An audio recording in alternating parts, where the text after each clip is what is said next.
This is The Gist, the essential podcast for the discerning listener.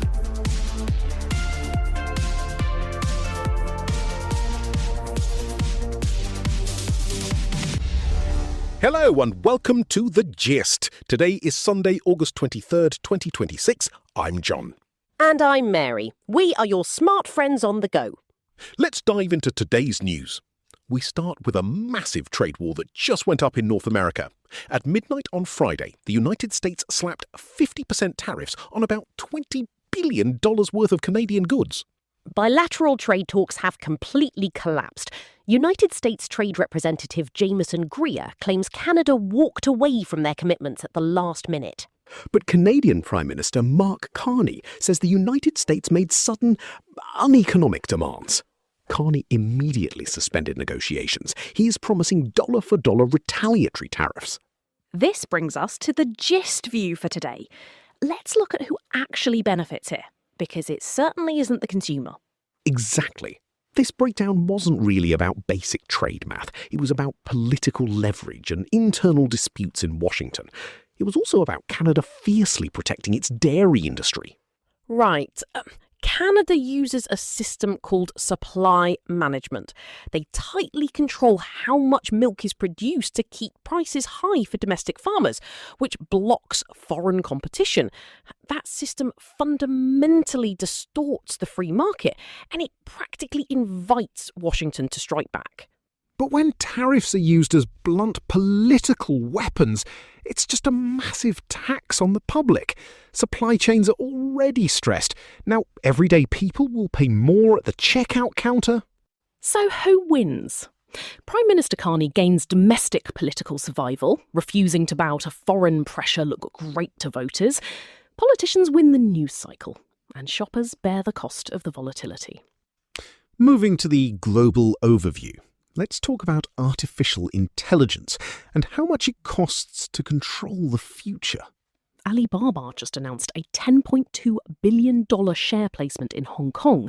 They are raising cash specifically to fund artificial intelligence infrastructure. 10 billion is a massive number, and they are raising it right after their quarterly net profit plummeted by 75%, mostly because they are spending so much on equipment. The strategy is brutal but simple. You have to punish your short-term balance sheet to secure physical computing power. If you don't own the data centers and the chips now, you cannot compete later. From tech heavyweights to central banks, this coming Tuesday, August the 27th, financial markets are laser-focused on a place called Jackson Hole. Jackson Hole is a valley in Wyoming where top global economists hold an annual retreat. This year, United States Federal Reserve Chair Kevin Warsh is stepping up to the microphone. Investors are anxious. The United States 10-year Treasury yield is currently sitting at 4.73%. That figure acts as the baseline interest rate for global borrowing. With rates that high, capital markets desperately need clear signals. They want to know the Fed's next move on inflation following recent Treasury interventions. Turning to the European perspective, there is a very deep political rift forming in Ukraine. Mykhailo Fedorov, the recently dismissed Defence and Digital Minister, is publicly demanding a legal mechanism to hold elections. He argues that democracy cannot be held hostage by the war. This is a major shift. The pressure to vote isn't coming from Western allies anymore. It's coming from a popular domestic reformist. It shows growing internal friction over indefinite martial law. President Volodymyr Zelensky strongly rejected the idea today. Zelensky, whose official 5-year mandate ended back in May 2024, warned that an election right now would be a tsunami that would split the country. The reality on the ground makes a vote functionally impossible.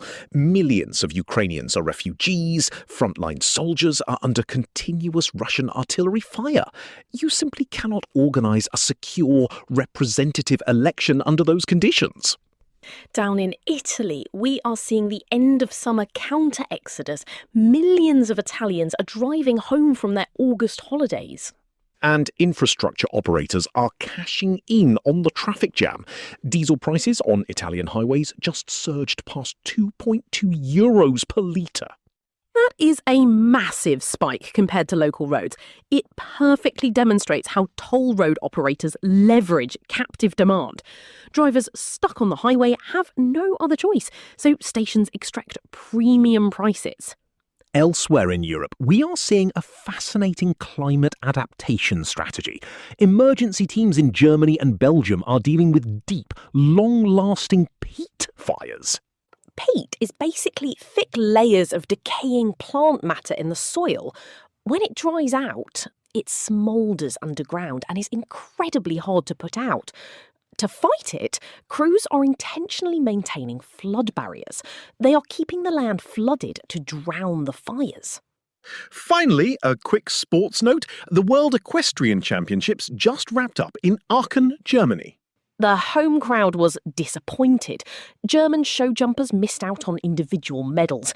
Swiss rider Steve Guedat took home the individual world title in the final event. And that brings us to the close of today's show. Today's global temperature is all about calculated leverage. Whether it is Alibaba bleeding cash today to monopolise tomorrow's computing power, toll road operators squeezing captive vacationers, or politicians trading consumer welfare for poll numbers, the theme is control.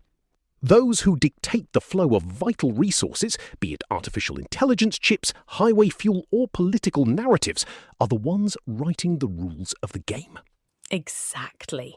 If you enjoyed today's breakdown and want to stay ahead of the curve, you should subscribe to The Gist's daily newsletter. It's completely free and it lands right in your inbox every morning. Just tap the subscribe link in the show notes to join us. Thanks for listening, and we'll catch you tomorrow. The Gist, News Digest, and podcast are entirely written and produced by artificial intelligence. The Gist is out 3 times a day, every day, providing you with a liberal perspective on what to expect next. For more information and donations, visit thegist.online. Thank you for listening.